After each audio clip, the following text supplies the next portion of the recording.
Hello, my name is Bruce, and I want to make this second video for veterans, specifically for veterans who are about to file a claim of disability compensation from the military. I thought that this would be helpful because I'm actually going through this process, and the first video I talked about all of the steps that I've done so far to file my claim. And so the next step was for me to go to the actual doctors, the VA approved doctors, and that's what this is all about. So I filed my claim in February 17th, and I got a call back from them on about the 20th of April. So roughly 2-3 months later, they contacted me and started giving me appointments. So it was a third-party agency called QTS, I believe, and they sent me a FedEx with documents. QTC, so QTC Medical Services out of Philadelphia. Here it is right here. There it is, and each one of these packets has my appointments. So the appointment letter that you're going to get if you file the claim through the VSO office, which is what I did, is going to tell you basically your appointment, your QTC appointment, and maybe yours will be through another third-party organization that does medical claims, and it just basically talks about the date, the time, the doctor who I'm going to see, the specialist or the specialist I'm going to see, and what location.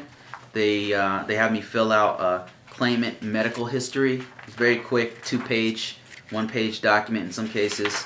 And then they gave me a travel voucher, which I thought was interesting, where I can claim, I could have filled this out and got some, I guess, money for my travel, if it's maybe in another state or something like that. I mean, mine's not that far away, so I don't believe I'll take the time to fill that out. So that's it. That's about it. They give me directions to the place I'm going to go to, and I want to tell you specifically about what I went through. I'll tell you about 2 of my claims, all right, that I think that will be useful to you.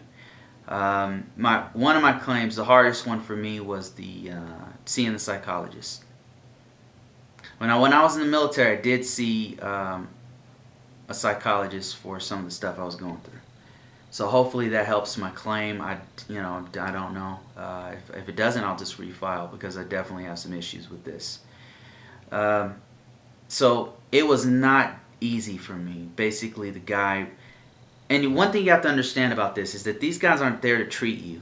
So you're not going to get the same kind of attitude. If you were going to a normal doctor, they normally have some kind of a bedside manner and they're trying to help you to get through it or cope or something like that. That's not the case. This guy was like drilling me like he was an investigative cop or something. Like I committed a crime, and he was asking me questions like I committed a crime, and he's trying to get to the bottom of it. Like, where were you on the night of this and that, And if I stammered or anything, he's like, well, which one is it? That kind of thing. It was really unpleasant, especially having to relive some of the stuff that I've seen and had to go through, and that I'm still going through. And this guy is questioning me like I'm a criminal or a suspect or something. But one of the things that I read on one of the forums about this whole process is that don't get angry. I know a lot of servicemen have some anger, some animosity built up over the military, over how they were treated in some cases and all this kind of stuff. Don't take it out on this person. Don't take it out on them. It's what happened to you in service is not their fault. Yes, they're just doing their job is what I'm saying. They probably have a lot of people come in there trying to file false claims, and they're trying to weed those people out. So that being said, it's not going to help your claim to go off on this person, or to lose it on this person. Just stay with the facts of what happened to you. Stick with the facts of what you wrote in your forms, your VA forms, and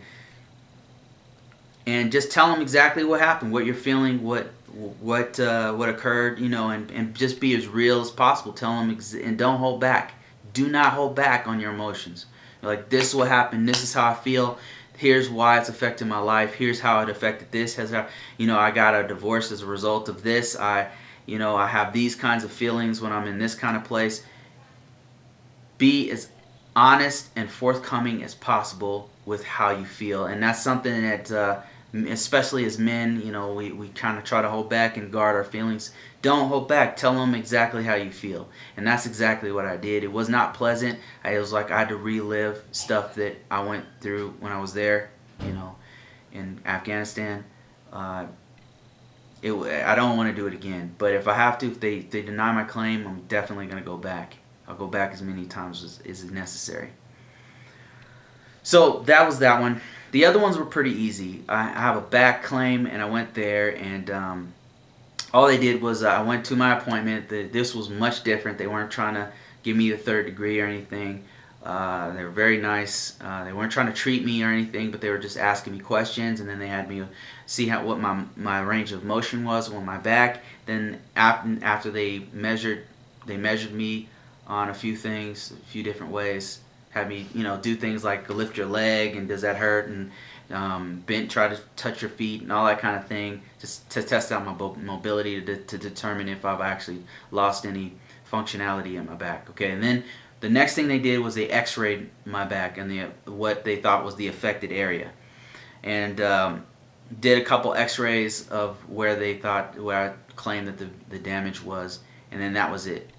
That was it. Sent me on my way, and that was it. So that's it. I mean, I just wanted to. I know I was a little bit nervous about this whole process because of all the horror stories you hear about the VA office.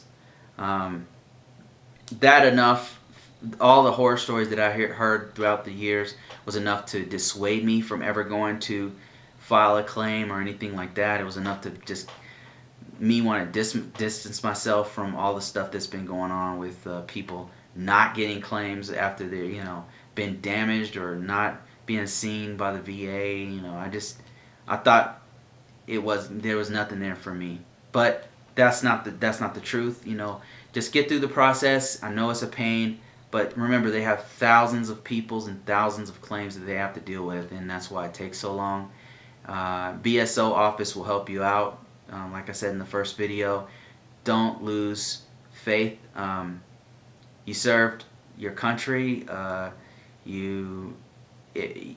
you need help, then you should not be too proud to ask for it. That's all I've got. So good luck to you. I'll give you another video later about how all this turned out, and I'll do other videos maybe about how my family was affected by this stuff that my life in the military and all that kind of stuff. I'm doing this so that you can have some information, so that you can make the right decision for yourself and for your family. See you later.